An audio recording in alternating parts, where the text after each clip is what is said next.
Hello students, welcome back to shortcut.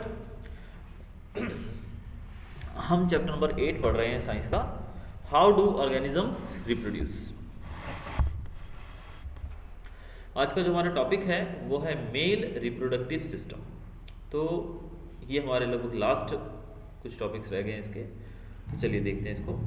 The male reproductive system consist of portions which produce the germ cells and other portions that deliver the germ cells to the site of fertilization। तो हमने देखा था कि germ cells होते हैं fertilisation से पहले, जैसे फ्लावर के बारे में आपको याद होगा, स्टिग्मा और पिस्टिल और बीच में था स्टाइल। तो स्टामिन से यानी स्टिग्मा से जो जर्म सेल है वो नीचे जाएगा किसमें, पिस्टिल तक। कैसे जाएगा? With the help of style. ठीक है, तभी वो दोनों जर्म सेल्स मिलेंगे और फिर नया एक बीज बनेगा, एक पौधा नया डेवलप होने की गुंजाइश होगी। ठीक है, फिर हमने ये भी देखा था पॉलिनेशन, सेल्फ पॉलिनेशन और क्रॉस पॉलिनेशन। अगर एक ही फ्लावर के अंदर होता है तो सेल्फ पॉलिनेशन, दूसरे फ्लावर के अंदर होता है तो क्रॉस पॉलिनेशन। ठीक है, तो वैसे ही जो मेल रिप्रोडक्टिव सिस्टम है, पिक्चर आप 1.10 देख सकते हैं, इसके अंदर वो पार्ट्स होते हैं, वो पोर्शंस होते हैं। एक तो जो जर्म सेल्स प्रोड्यूस करता है, दूसरा जो जर्म सेल को साइड तक पहुंचाता है। ठीक है, दूसरे जर्म सेल से मिलेगा वो तभी होगा ना। तो सेकंड जो जर्म सेल है वहां तक पहुंचाने के लिए जो पाथ है वो भी मेल रिप्रोडक्टिव सिस्टम के अंदर ही होता है। The information of germ cells और sperms takes place in the testis. Now you can see the part there, part देख सकते हैं उसमें आप पिक्चर में। तो टेस्टिस जो है वो एक साइट है जहां पर फॉर्मेशन होता है किसका, जर्म सेल का या फिर स्पर्म्स का। स्पर्म छोड़ो, आप जर्म सेल देख सकते हैं वहां पर। तो जर्म सेल्स का जो फॉर्मेशन होता है कहां पे, टेस्टिस के अंदर। These are located outside the abdominal cavity in scrotum because sperm formation requires a lower temperature than the normal body temperature। अब जो नॉर्मल बॉडी रहती है हमारी बॉडी का टेम्परेचर होता है 37 डिग्री। ठीक है, लेकिन जो स्पर्म फॉर्मेशन होता है यानी कि जर्म सेल जो प्रोड्यूस किया जाएगा बॉडी के अंदर, अगर वो जो है उसका टेम्परेचर उसको कम चाहिए, इसीलिए जो ये टेस्टिस जो है ये बॉडी के बाहर होते हैं, बॉडी के एग्जैक्ट अंदर नहीं होते हैं। आप पोर्शन देख सकते हैं, वो बॉडी के अंदर नहीं है, बॉडी से बाहर रहता है टेस्टिस। तो टेस्टिस बाहर होने का रीजन यही है क्योंकि स्पर्म फॉर्मेशन जो है उसको टेम्परेचर कम चाहिए बॉडी टेम्परेचर से, 37 डिग्री से कम टेम्परेचर चाहिए इसलिए। We have discussed the role of the testis in the secretion of the hormone testosterone in the previous chapter। अब जो एक हार्मोन रहता है जो कि टेस्टिस ही सिक्रीट करते हैं, जिस हार्मोन को कहा जाता है testosterone. In addition to regulating the formation of sperms, testosterone brings about changes in appearance seen in boys at the time of puberty। अब जो स्पर्म फॉर्मेशन है टेस्टिस में होता है, इसके अलावा टेस्टिस जो है वो टेस्टोस्टेरोन नामक एक हार्मोन को सिक्रीट करता है, जो कि बॉडी के अंदर जो चेंजेस आते हैं एक मेल के अंदर, एक मेल की बॉडी के अंदर जो बदलाव आते हैं वो भी बिकॉज ऑफ दिस ही हमको दिखाई देते हैं at the time of puberty की एज की बात करें तो। The sperms formed are delivered through the vas deferens which unites with the tube coming from the urinary bladder. अब इसमें आप वास डिफरेंस देख सकते हैं, वास डिफरेंस आपको दिख रहा होगा, can you see the vas difference picture के अंदर। तो जो वास डिफरेंस है, टेस्टिस के अंदर क्या प्रोड्यूस होता है, स्पर्म। स्पर्म जो है वो वास डिफरेंस से होता हुआ, देखिए आप देख सकते हैं ऐसे यूरिनरी ब्लैडर से होता हुआ वो गुजर रहा है, coming from the urinary bladder, जो कि एक ट्यूब लाइक स्ट्रक्चर है, जो कि ट्यूब है जिसके द्वारा स्पर्म्स जो है यानी कि जर्म सेल है वो साइड तक पहुंचाया जाएगा। आप इस जो पाइप है इसको देख सकते हैं, ट्यूब को, ये टेस्टिस से शुरू हुई है वास डिफरेंस और वो पीछे से गॉल ब्लैडर से घूमती हुई, यूरिनरी ब्लैडर से घूमती हुई ये यहाँ जा रही है। तो ये जो है ये साइड पे उसको पहुंचाने के लिए जो पाथ है, रास्ता है, जैसे वहां पे स्टाइल था वैसे यहाँ पर क्या है, वास डिफरेंस हम कह सकते हैं। The urethra thus forms a common passage for both the sperms and urine। तो यहाँ पर आप यूरेथ्रा देख सकते हैं, कैन यू नोटिस यूरेथ्रा दिखाई दे रहा है पिक्चर के अंदर यूरेथ्रा। तो यूरेथ्रा जो है वो एक कॉमन पाथ है, यूरेथ्रा जो है that is just common path. Common path मतलब एक ही पाथ से यूरिन भी पास होता है और दूसरा इसमें स्पर्म्स भी पास होते हैं with the help of urethra. एक वेरी इजी चीज है, बस डायग्राम को मन में रखिए, सामने रखिए और लोकेट करते जाइए जो मैं बताता जा रहा हूं। Along the path of the vas deferens, glands like the prostate and the seminal vessels add their secretion so that the sperms are now enough fluid which makes their transport easier and this fluid also provides nutrition. अब यहाँ पर आप देख सकते हो, यहाँ पर prostate gland दिखाई दे रहा है, सेमिनल वेसल्स दिखाई दे रहा है आपको, दोनों दिखाई दिए, सेमिनल वेसल्स और प्रोस्टेट ग्लैंड। तो ये दोनों जो ग्लैंड्स हैं ये उसके अंदर ऐड कर देते हैं, क्या ऐड कर देते हैं, उसको लिक्विड यानी कि उसको तरल पदार्थ में चेंज कर देते हैं और तरल में फ्लूइड में चेंज होने की वजह से ट्रांसपोर्टेशन ईजी हो जाता है, यानी कि एक जगह से दूसरी जगह जाना ईजी हो जाता है और इसके साथ साथ इसको न्यूट्रिशन भी मिलता है, जो न्यूट्रिशन चाहिए वो भी यहीं से मिलता है। ये दो चीज़ों से मिलता है, क्या है, सेमिनल वेसल्स और prostate gland. The sperms are tiny bodies that consist of mainly genetic material and a long tail that helps them to move towards the female germ cell. अब sperms क्या होते हैं? Sperms they are very tiny, बहुत ही छोटे होते हैं और इसके अंदर होता क्या है, this is just the genetic material, जो कि इंफॉर्मेशन हम बोल सकते हैं कि एक तरफ इसकी टेल होती है, लंबी क्या होती है, टेल होती है और ये मूवमेंट करते हैं एक साइड में जर्म सेल, जो फीमेल जर्म सेल है, क्योंकि मेल जर्म सेल की बात कर रहे हैं हम। अब मेल जर्म सेल जो है वो फीमेल जर्म सेल तक पहुंचेगा तो एक तरफ इसके पूंछ होती है यानी कि टेल होती है और जो उसको मदद करती है उसके ऑपोजिट डायरेक्शन में आगे बढ़ने में, और ये कौन सी डायरेक्शन में बढ़ते हैं, toward the female germ cell, female germ cell की तरफ ये जाते हैं। हम बात कर रहे हैं स्पर्म्स की, अंडरस्टूड। तो ये फीमेल रिप्रोडक्टिव सिस्टम लगभग आपको क्लियर हो गया, बहुत शॉर्टली बताया यहाँ पर। अब दूसरा जो आप देख रहे हैं that is female reproductive system. The female germ cells और eggs are made in the ovaries. अब फीमेल जर्म सेल जो है वो कहां पर होते हैं, ओवेरीज के अंदर। They are also responsible for the production of some hormones, और ये जो हैं फीमेल जर्म सेल्स वहीं पे कुछ और हॉर्मोन्स भी जनरेट होते हैं, प्रोड्यूस होते हैं। Look at the figure 8.11 and identify the various organs of the female reproductive system. अब यहाँ पर आप देखिए ओविडक्ट है जिसको हम फैलोपियन ट्यूब भी कहते हैं, ओवेरी है, यूटेरस है, कर्विक्स है और वेजिना, ठीक है, ये सब चीजें आपको दिखाई दे रही हैं यहाँ पर। When a girl is born, the ovaries already contain thousands of immature eggs. अब जब एक गर्ल का जन्म होता है तो ओवेरीज जो होती हैं उसके अंदर ऑलरेडी बहुत सारे सेल्स होते हैं, थाउजेंड्स ऑफ एग्स होते हैं, सॉरी इमेच्योर एग्स होते हैं। क्या होते हैं, immature eggs. On reaching puberty some of these start maturing. One egg is produced every month by one of the ovaries. The egg is carried from the ovary to the वॉर्म through a thin oviduct or a fallopian tube. The two oviducts unite into an elastic bag-like structure known as the uterus. The uterus opens into the vagina through the cervix. अब यहाँ पर क्या बताया गया है कि girl के अंदर लगभग thousands of immature eggs होते हैं, लेकिन जब पुबर्टी की एज में पहुंचती है बच्ची, एट दैट टाइम वो जो एग्स हैं वो धीरे धीरे एक एक करके मेच्योर होना शुरू कर देते हैं एवरी मंथ, यानी कि हर महीने वो मेच्योर होने लगते हैं। एक एक की बात करें, only one egg matures on month and the egg is carried from the ovary to the womb. अब एग जो है वो एग जो मैच्योर हो रहा है उसको ओवेरी से कहां ले जाया जाता है, वोम्ब के अंदर, इसके द्वारा ओविडक्ट या फेलोपियन ट्यूब, पिक्चर में आप देख सकते हो डायग्राम में, फेलोपियन ट्यूब या फिर ओविडक्ट के द्वारा वो वोम्ब में पहुंचता है। और ये जो दोनों ओविडक्ट हैं दोनों जो आपको ओविडक्ट दिखाई दे रहे हैं जिनको हम फेलोपियन ट्यूब भी कहते हैं, इस तरफ भी और इस तरफ भी है वो दोनों, तो ये जो ओविडक्ट्स हैं दे यूनाइट, वो दोनों यूनाइट होकर मिलकर बना देते हैं। मिलते कहां पर है, वो एक इलास्टिक बैग के अंदर, एक इलास्टिक बैग लाइक स्ट्रक्चर है जिसको कहा जाता है uterus. Can you locate uterus, uterus दिखाई दे रहा है, यस। तो ये यूटेरस में दोनों जाकर मिलते हैं। The uterus opens into the vagina through cervix. आगे आप देख रहे हैं यूटेरस जो है वो कर्विक्स के द्वारा वेजिना में ओपन हो रहा है, गॉट इट। अब देखते हैं स्पर्म्स की बात करते हैं। जैसे कि हमने देखा कि मेल वो देख लिया हमने रिप्रोडक्टिव सिस्टम, फिर वो उसमें जर्म सेल्स जो है कैसे प्रोड्यूस होते हैं और कैसे वो ट्रांसपोर्ट किए जाते हैं। अब हम देखते हैं फीमेल ऑर्गन सिस्टम देख लिया हमने, रिप्रोडक्टिव सिस्टम, लेकिन उसमें ट्रांसपोर्ट कैसे होता है वो देखते हैं।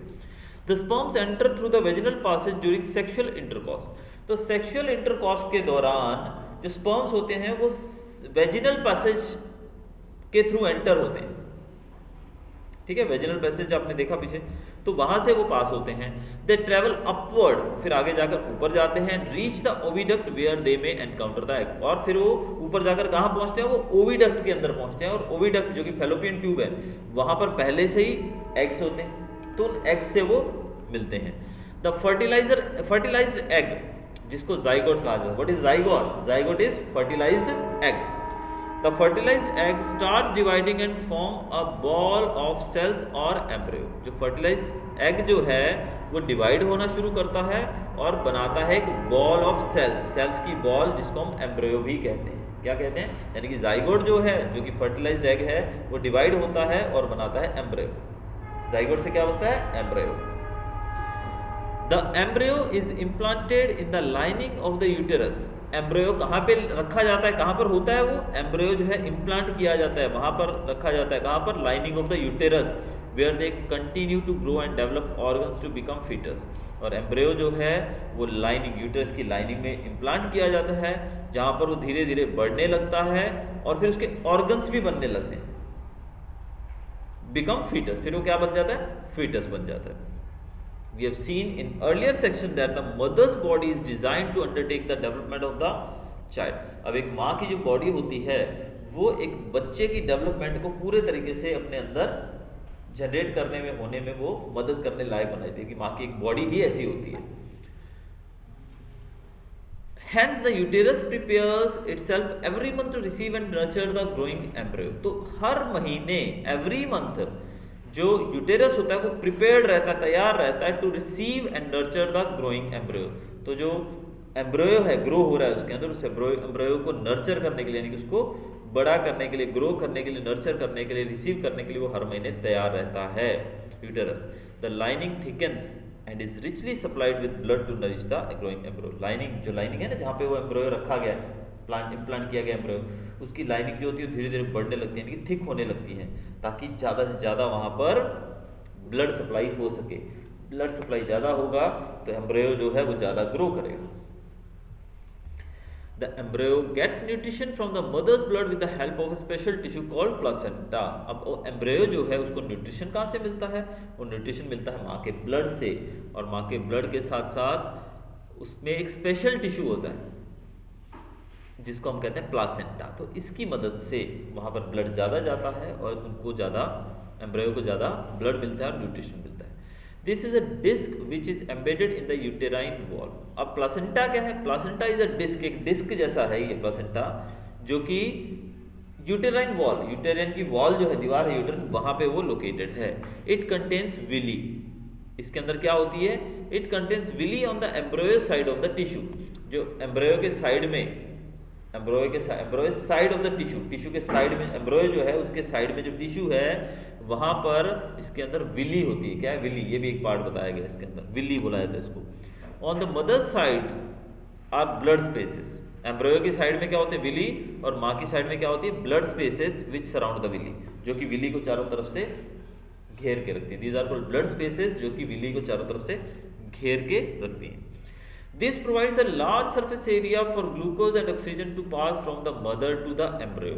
तो इससे क्या होता है? सरफेस एरिया बढ़ जाता है। विली है, विली के चारों तरफ ब्लड सरफेस है, तो ब्लड सरफेस विली के चारों तरफ होता है, जिससे एरिया बढ़ जाता है और ज़्यादा ब्लड और ऑक्सीजन वगैरह जो है, ग्लूकोज ऑक्सीजन, वो ज़्यादा पास होता है मदर की तरफ से एम्ब्रियो तक। The developing embryo will also generate waste substance which can be removed by transferring them into the mother's blood through the placenta. अब एम्ब्रियो जो है, हमने देखा एम्ब्रियो मतलब एक बच्चा पैदा हो रहा है, बच्चा पनप रहा है, इट विल ग्रो, उसके पार्ट्स ग्रो होंगे। अब वो खाना भी खा रहा है, माँ के ब्लड से उसको खाना मिल रहा है, न्यूट्रिशन मिल रहा है। तो जब वो खाना मिल रहा है उसको, तो एक्सक्रीशन भी होगा, वेस्ट मटेरियल भी प्रोड्यूस होगा। तो वेस्ट मटेरियल कहाँ जाएगा? वो माँ के ब्लड में ही, प्लासेंटा के द्वारा माँ के ब्लड में ही वापस मिल जाएगा। ठीक है? ऑक्सीजन, ग्लूकोज और जो ब्लड के द्वारा सब चीज़ उसको न्यूट्रिशन मिलेगा, और प्लासेंटा में से पास होके वो जो वेस्ट मटेरियल है वो माँ के ब्लड में वापस मिल जाएगा। The development of the child inside the mother's body takes approximately 9 महीने लगते हैं लगभग बच्चे को डेवलप होने में completely. The child is born as the result of rhythmic contraction of the muscles in the uterus. Uterus के जो मसल्स रहते हैं, इनके रिदमिक कॉन्ट्रैक्शन, इनके सिकुड़ने और फैलने की वजह से एक बच्चे का जन्म हो पाता है। मोस्टली हम देखते हैं कि आजकल की बात करें तो आजकल तो ज़्यादा सिजेरियन, आपने सुना होगा ना शब्द सिजेरियन। सिजेरियन मतलब पेट को काट कर बच्चे को निकाला जाता है, सिजेरियन। बाकी नॉर्मल डिलीवरी मतलब it is cause through rhythmic contraction of muscles in the uterus. Uterus के जो मसल्स हैं उनके कॉन्ट्रैक्शन की वजह से बच्चे का जन्म होता है, दैट इज नॉर्मल। ठीक है, अगर नॉर्मल नहीं हो पाता है तो फिर बच्चे को मतलब सीजेरियन जो ऑपरेशन वगैरह बोलते हैं उसके द्वारा होता है। Then we are talking about what happens when the egg is not fertilise. अगर एग फर्टिलाइज ना हो तो क्या होता है? एग फर्टिलाइज हो गया, ठीक है, फिर तो बेबी बन गया, जन्म होगा उसका बच्चे का। लेकिन अगर एग फर्टिलाइज नहीं होता है तो क्या होता है? If the egg is not fertilised it lives for about 1 day. अगर एग फर्टिलाइज नहीं हुआ तो वो 1 दिन रहता है सिर्फ, 1 day. Since the ovary releases 1 egg every month, the uterus also prepares itself every month to receive a fertilized egg. अब हमने देखा कि ओवेरी जो है वो हर महीने एक एग प्रोड्यूस करती है, एक एग प्रोड्यूस करती है। तो यूटेरस जो है वो भी हर महीने तैयार रहता है कि वो एक फर्टिलाइज एग को रिसीव कर ले। ओवेरी एक एग प्रोड्यूस करती है, यूटेरस तैयार रहता है कि वो एक एग हर महीने रिसीव करने के लिए वो रेडी रहता है पहले से। Thus its lining becomes thick and spongy.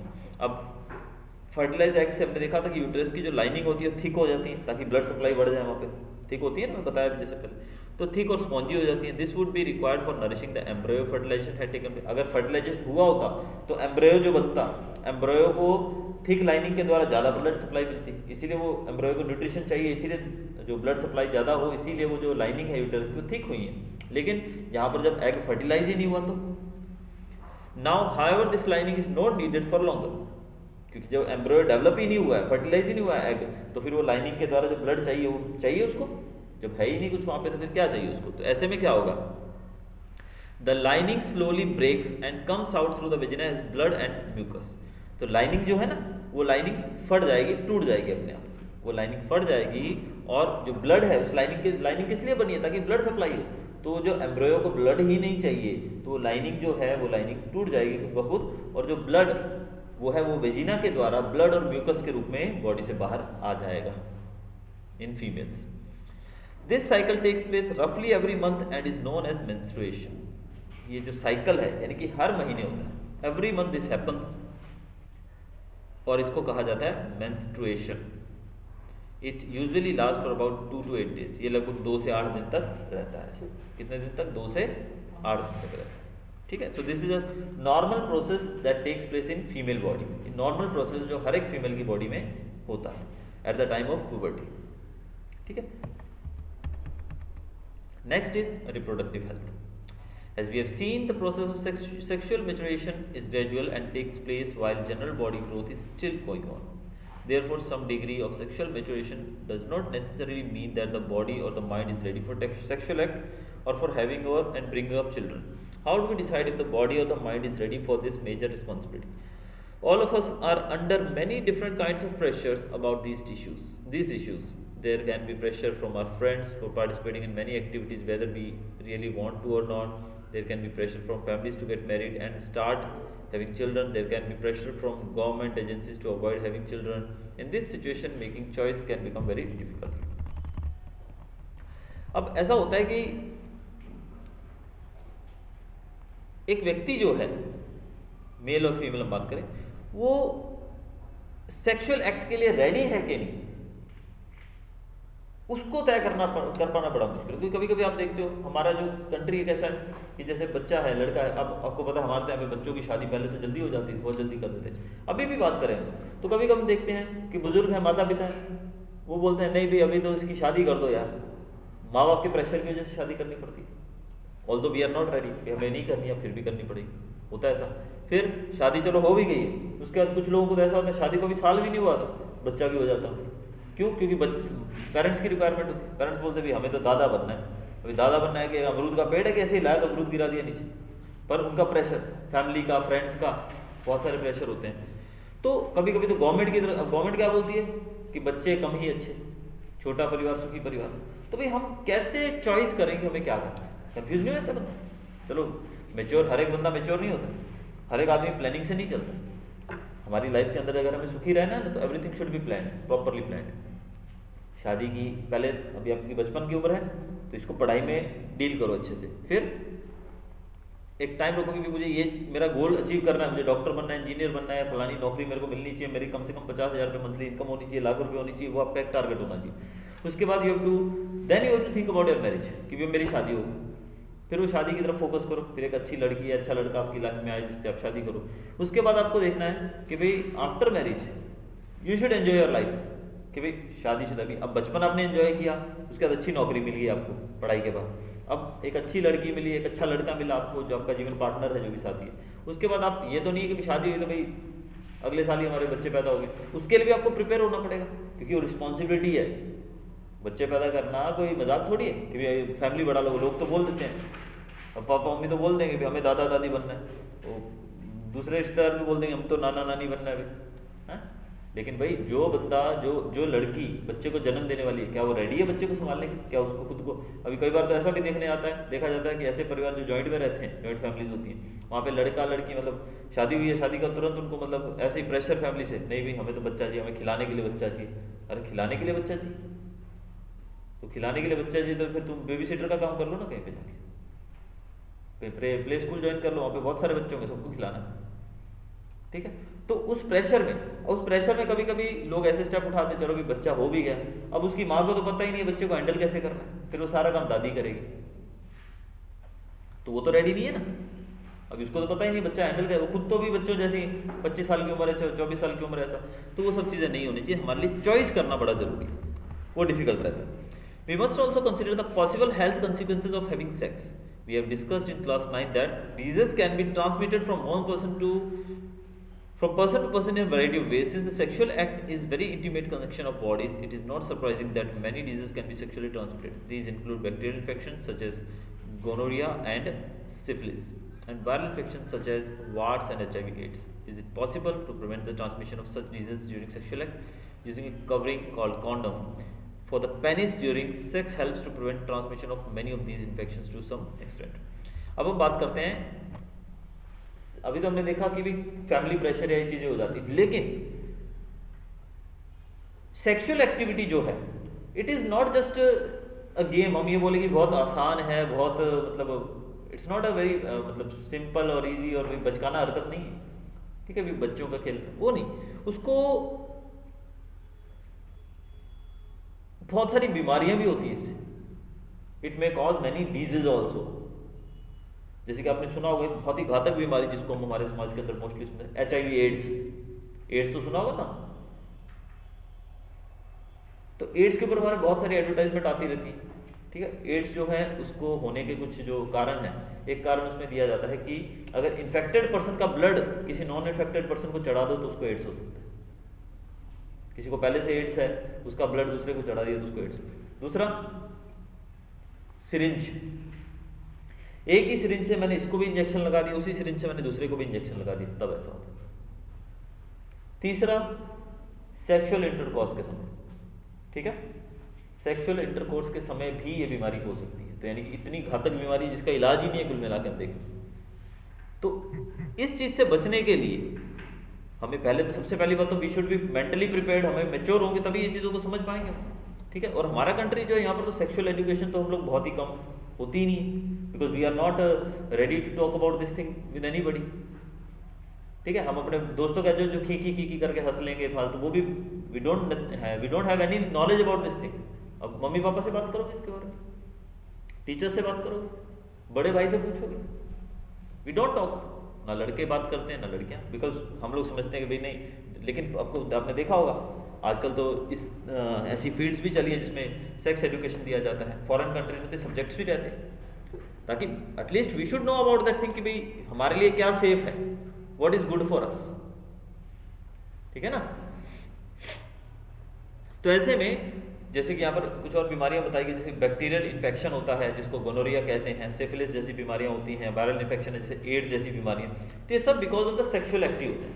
तो ऐसे में जैसे कि अगर हम बात करें इन बीमारियों से बचने के लिए क्या तरीके हैं, सबसे पहला तरीका इन्होंने बताया that we can use a condom that can be use a cover for the penis, penis के लिए कवर के तौर पे यूज किया जा सकता है, और ये इन्फेक्शन को काफी हद तक रोकता है, नॉट 100% नहीं बोलेंगे लेकिन any how it is very safe.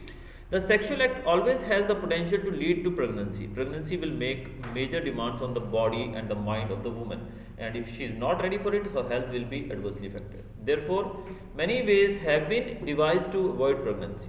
These contraceptive methods fall in a number of categories. One category is the creation of a mechanical barrier so that sperms do not reach the egg. Condom on the penis or similar covering worn in the vagina can serve this purpose. Another category of contraceptive act by changing the hormonal balance of the body so that the eggs are not released and fertilization cannot occur. These drugs commonly need to be taken orally as pills. However, since they change hormonal balances, they can cause side effects too. अब यहाँ पर अगर हम कुछ methods के बारे में बात करें, पहला तो हमने देखा we can use a condom, दूसरा मेथड बताया नाउ दिस जो कॉन्ट्रासेप्टिव मेथड रहते हैं। अब देखो सबसे पहले यदि बीमारी से बचना हो तो ठीक है, HIV से बचना, एड्स से बचना, लेकिन इसके अलावा क्या होता है, इस दौरान एक लेडी के प्रेग्नेंट होने के चांसेस बहुत होते हैं, दैट शी में बी प्रेग्नेंट। तो प्रेग्नेंट होने के चांस, अब भाई अभी तो तैयार ही नहीं है, खुद ही बच्चा बुद्धि है तो वो माँ बनने के लिए तैयार ही नहीं है। अभी व्यक्ति है जो जेंट्स है वो भी अभी मेल जो है वो भी तैयार नहीं है, वो भी अभी रेडी नहीं है उस चीज़ के लिए। तो ऐसे में प्रेग्नेंट हो जाना मतलब, प्रेग्नेंट होना मतलब यही नहीं है, एक तो रिस्पॉन्सिबिलिटी बहुत हो जाती है, भाई बच्चों को संभालना पड़ता है, भाई वैक्सीनेशन कराओ, ये करो, उसको संभालना, पूरा बच्चों का खेल नहीं है। तो ऐसे मेंटली बहुत प्रेशर होता है बंदे को। दूसरा, आपने देखा होगा किसी प्रेग्नेंट लेडी को, यानी कि आपके घर परिवार में चाचा चाची हो, मामा मामी, कोई भी मतलब घर में अगर परिवार में आपके कोई प्रेग्नेंट लेडी, तो देखा होगा उसको कितनी केयर दी जाती है, खाना पीना टाइम पे, अच्छा खाना, ये खिलाना है, ये नहीं खिलाना है, ताकि एक हेल्दी बच्चे का जन्म होता है ना। तो वो सब चीज़ें होती हैं। तो हम ये नहीं उसका मतलब इतना कुछ देने का मतलब क्या है कि बॉडी को इतनी चीज़ों की जरूरत पड़ती है उस समय वाइल प्रेगनेंसी। तो सिंपली बस ये थोड़ी है भी चलो नॉर्मल जो रूटीन चल रहा है प्रेगनेंसी के दौरान भी वही रूटीन चलता रहेगा, नहीं, बहुत बदलाव आते हैं। तो ऐसे में इन सब चीज़ों के लिए पहली बात तो बंदे का रेडी होना बहुत जरूरी। इफ़ ही और शी इज़ नॉट रेडी तो फिर प्रेगनेंसी में कॉज स्ट्रेस, इससे स्ट्रेस भी आ सकता है। ठीक है, स्ट्रेस होगा आपको तो बच्चे पे भी असर पड़ेगा, बच्चा जो होगा वो भी बेचारा फिर कहीं ना कहीं उसको भी दिक्कत होगी, किसी ना किसी चीज़ में खामी होगी उसके अंदर। तो ऐसे में हमें सेक्सुअल एक्ट के दौरान प्रेगनेंसी को रोकने के लिए कुछ मेथड्स बताए गए हैं। प्रेगनेंसी को रोकने के लिए कुछ मेथड्स बताए गए। पहला, we can use the condom.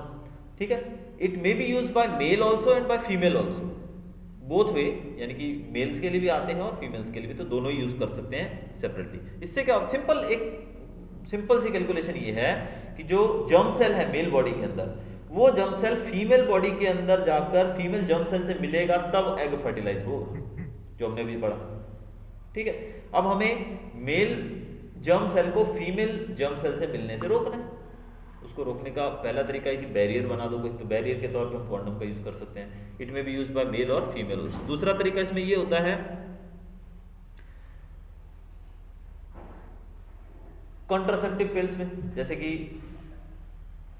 गोलियां आती हैं खाने वाली, उस गोली को खाने से क्या होता है, हार्मोनल चेंजेस हो जाते हैं बॉडी के अंदर। महिलाएं खा सकती हैं उसको, मेल, तो महिलाएं जब खाएंगी तो हार्मोनल चेंजेस होंगे बॉडी के अंदर। तो हार्मोनल चेंजेस होने की वजह से वो जो एग जो है वो डेवलप नहीं होगा।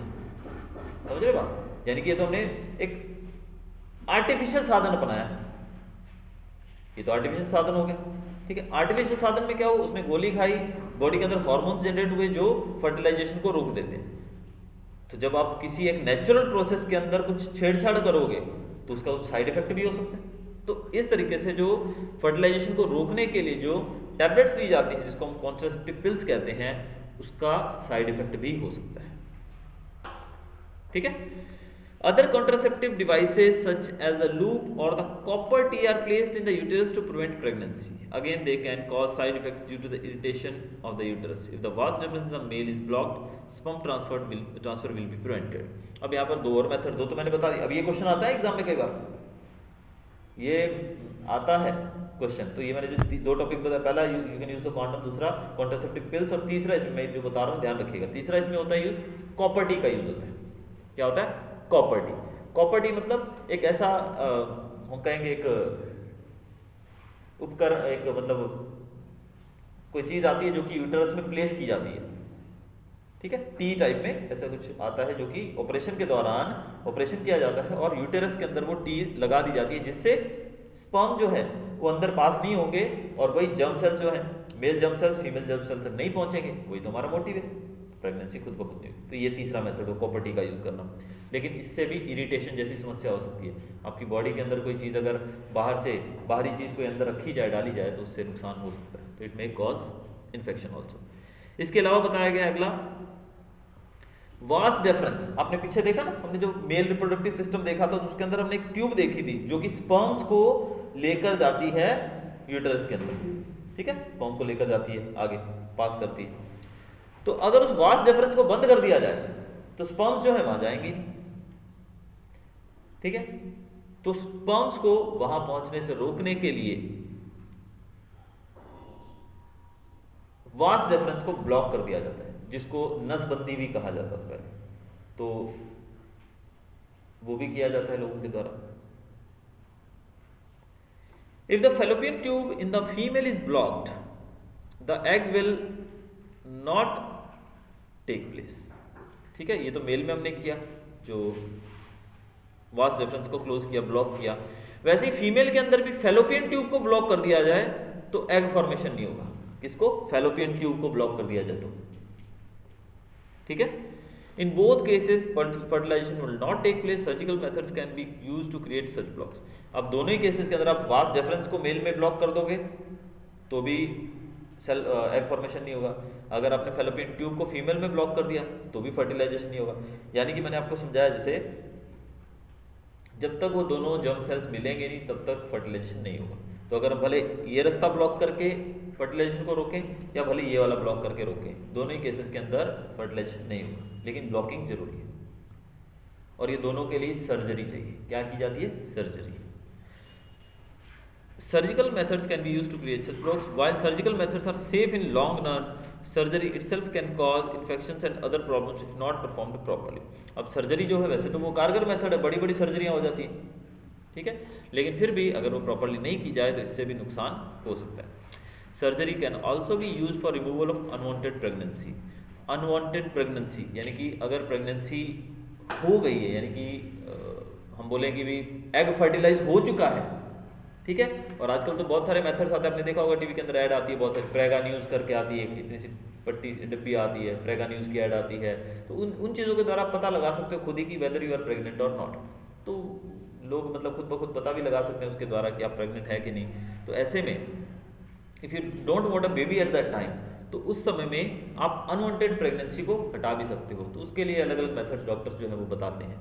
तो for that case you can contact the doctors, ठीक है। तो रिमूवल ऑफ प्रेगनेंसीज अनवांटेड, यानी कि अभी आपको बच्चा नहीं चाहिए और सडनली फर्टिलाइज हो गया है किसी भी वजह से समझो, तो ऐसे में आप डॉक्टर्स को कॉन्टैक्ट करके अनवांटेड प्रेगनेंसी को रिमूव कर सकते हो सर्जरी के द्वारा, जिसको हिंदी अगर हम बोले तो अबॉर्शन वर्ड सुना होगा आपने, हमारी मूवीज़ के अंदर जगह जगह बहुत बार यूज होता है अबॉर्शन, ठीक है।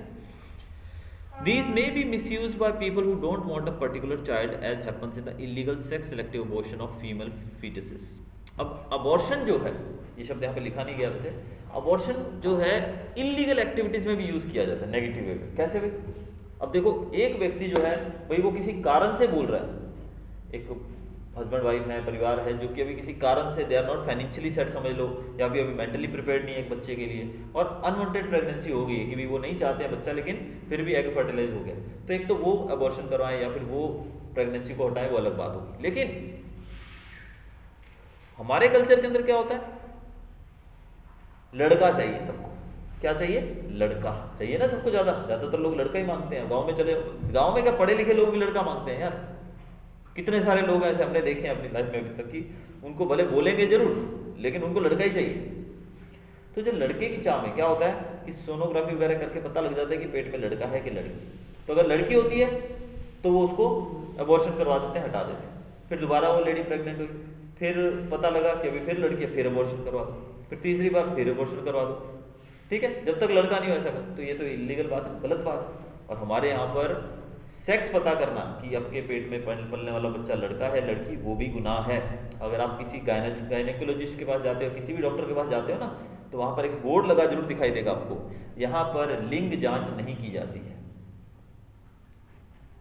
यानी कि यहाँ पर हम लोग ये बताते नहीं है कि आपके पेट में लड़का है लड़की, तो कोई वहाँ पर उस लक्ष्य ना आए कि भी हमें पता लग जाएगा, ठीक है। तो इस तरीके से अबॉर्शन का भी लोग यूज गलत करते हैं। For a healthy society, the female-male sex ratio must be maintained. Because of reckless female feticides, child sex ratio is declining at an alarming rate in some sections of our society, although prenatal sex determination has been prohibited by law. तो एक healthy society के लिए आप देखो, mail और female ratio बराबर होना चाहिए ना। अब कुछ स्टेट्स के अंदर क्या हाल है पता है? हरियाणा जैसी स्टेट्स के अंदर 1000 पुरुषों के पीछे लगभग 800 के करीब महिलाएं हैं, यानी कि 1000 लड़के हैं और 800 लड़कियां। तो 1000 लड़की 800 लड़कियां 800 लड़कों से शादी करने की, तो बाकी 200 कहाँ जाएंगे? वो मंदिर में घंटियां बजाएंगे जाके, पुजारी बन जाएंगे, हिमालय पे चले जाएंगे, है ना? समझ रहे बात?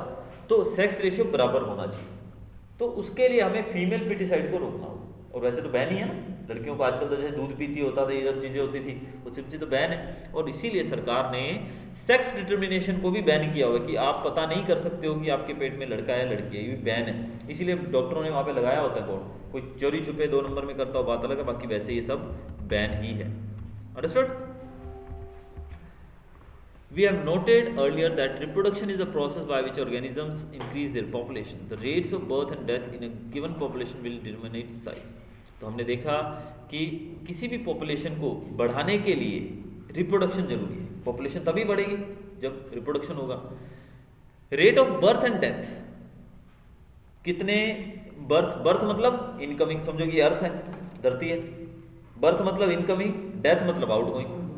अब इनकमिंग और आउटगोइंग के बारे में हमें पता लगेगा तो हमें पता लग जाएगा साइज क्या है पॉपुलेशन का। पॉपुलेशन साइज पता लग जाएगा ना, भी कितने लोग हैं, कितने आए कितने गए। तुम्हारी जेब में 500 रुपए थे, तुमने 100 खर्चा कर दिया और 200 आ गए, तो पता लग गया ना भी बढ़े के कम हुए।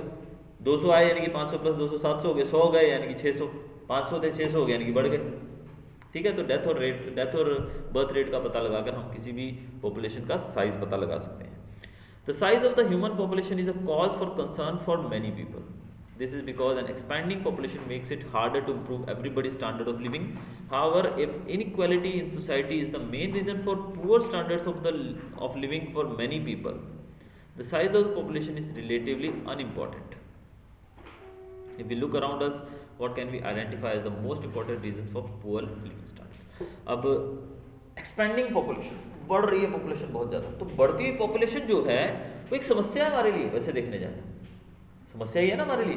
पॉपुलेशन बढ़ रही है, सरकार जो भी कदम उठाती है लोगों की भलाई के लिए, अनएम्प्लॉयमेंट खत्म करने के लिए, पॉवर्टी खत्म करने के लिए, वो जब तक लागू पड़ता है तब तक पॉपुलेशन बढ़ जाती है। तो इस प्रकार जो एक अचीव करना है हमको डेवलपमेंट, जो एक जिस स्तर पे हमको पहुंचना है वो हम नहीं पहुंच पाते। अब जैसे कोविड टाइम की बात करें तो बोला जाता है कि जैसे कि जिन कंट्रीज की पॉपुलेशन लिमिटेड है, अब हम बात करते हैं बहुत सारे न्यूज़ चैनल्स के ऊपर, इवन हम लोग भी बोल देते हैं कि यार इंडिया में तो कोरोना बढ़ रहा है, सरकार क्या कर रही है, सरकार क्या कर रही है। लेकिन आपको बताऊं, ऑस्ट्रेलिया जो है, ऑस्ट्रेलिया का साइज भारत और पाकिस्तान को मिला दें तो उसका डबल साइज है। यानी कि आप 2 इंडिया लो और 2 पाकिस्तान लो, 2 इंडिया 2 पाकिस्तान लेकर मिला दो साइज, इंडिया बहुत बड़ा है, पाकिस्तान भी मिला दो और इसका डबल कर दो तो हम ऑस्ट्रेलिया बन जाएंगे, एक ऑस्ट्रेलिया बनेगा। यानी कि समझो कि पाकिस्तान को 2 बार और इंडिया को 2 बार जोड़ने पे एक ऑस्ट्रेलिया बनता है। साइज आ गया। पॉपुलेशन की बात करते हैं, भारत के अंदर मध्य प्रदेश जो हमारी एमपी स्टेट है ना, एमपी मध्य प्रदेश, उसकी जितनी पॉपुलेशन है ना उतनी पूरे ऑस्ट्रेलिया में रहती है। समझ आई बात?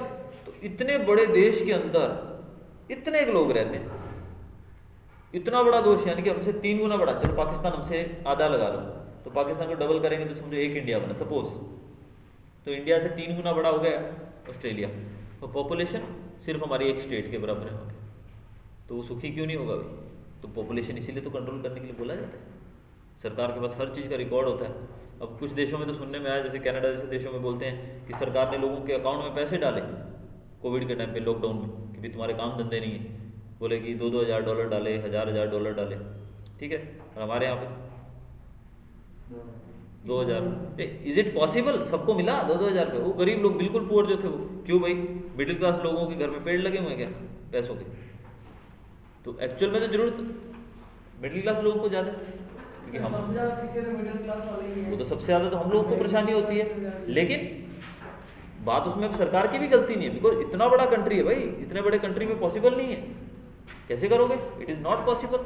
दूसरी बात, हमारे यहाँ पे जिसको ज़रूरत है उसको नहीं मिल रहा है, ठीक है। अभी जैसे फ्री का अनाज मिल रहा था, जैसे कोविड टाइम पे सुनने में आया काफ़ी जगह, तो बोले कि देखो गरीब आदमी 2.25 लाख का बुलेट लेके फ्री का अनाज लेने जा रहा है, यानी कि वो बुलेट पे जा रहा है लेकिन अनाज फ्री का लेने जा रहा है।